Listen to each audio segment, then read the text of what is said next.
নমস্কার, আমার ভুরিভোজ চ্যানেলে সকলকে স্বাগত জানাই। Welcome to my channel Bhurivoj. আমি আজকে বানাবো ডিম আলুর বাটি চচ্চড়ি। ভীষণ হালকা পাতলা একটা রেসিপি, গরমকালে খাওয়ার জন্য একদম পারফেক্ট। তার জন্য এখানে দুটো ডিম নিয়েছি, আর ডিমটা আমি সেদ্ধ করার সময় অবশ্যই একটু নুন দিয়ে সেদ্ধ করে নেব, ভালো করে সেদ্ধ করে নেব।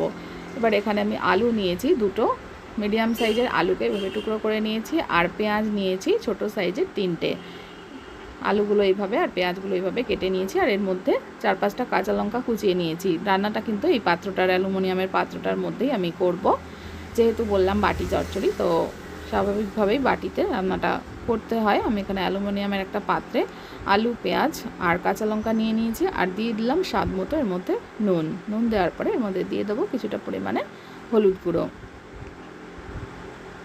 আর দিয়ে দেবো এর মধ্যে 2 চামচ কাঁচা সর্ষের তেল। আর কিন্তু কোনো রকম মশলা এর মধ্যে পড়ছে না, সেই জন্যে গরমকালে আমাদের বেশি মশলা দেওয়া রান্না খেতে কিন্তু ভালোও লাগে না। তো এরকম ডিমের এরকম একটা হালকা রেসিপি ট্রাই করতে পারেন।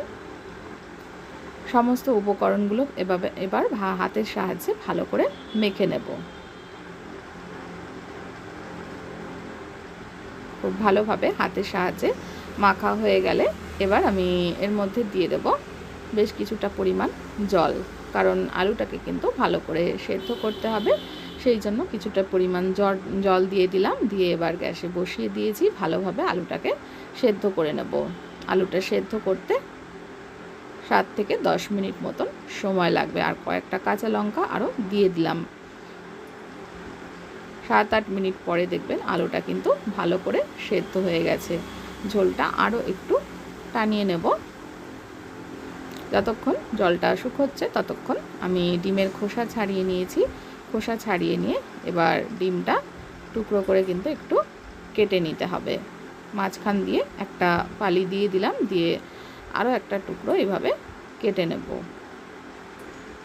একটা ডিমকে 4টে টুকরো করে নেব এইভাবে।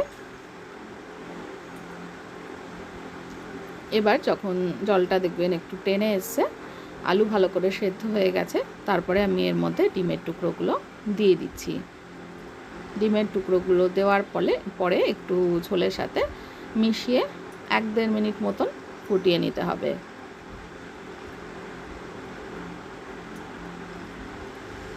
এইভাবে ডিমের বাটি চচ্চড়ি রান্না করে ভাতের সঙ্গে, রুটির সঙ্গে, দুটোর সঙ্গেই কিন্তু খেতে খুব ভালো লাগে। অবশ্যই এটা আপনারা বাড়িতে ট্রাই করবেন এবং কমেন্টে অবশ্যই জানাবেন কেমন লাগলো। ভালো লাগলে আমার চ্যানেলটাকে যারা এখনও সাবস্ক্রাইব করেননি তাদেরকে অনুরোধ করব সাবস্ক্রাইব করে নেওয়ার জন্য। 1-1.5 মিনিট ফোটানো হয়ে গেলে এবার এর মধ্যে দিয়ে দেব কয়েকটা চিনির দানা। এটা অপশনাল, যদি চিনিটা স্কিপ করতে চান তাহলে স্কিপ করতে পারেন, তবে একটু দিলে কিন্তু খেতে ভালো লাগে। খুব সামান্য আমি অ্যাড করলাম। ভালো করে চিনিটা মিশিয়ে নিলে এটা একদম তৈরি হয়ে যাবে। রেসিপিটা দেখার জন্য সকলকে অনেক অনেক ধন্যবাদ।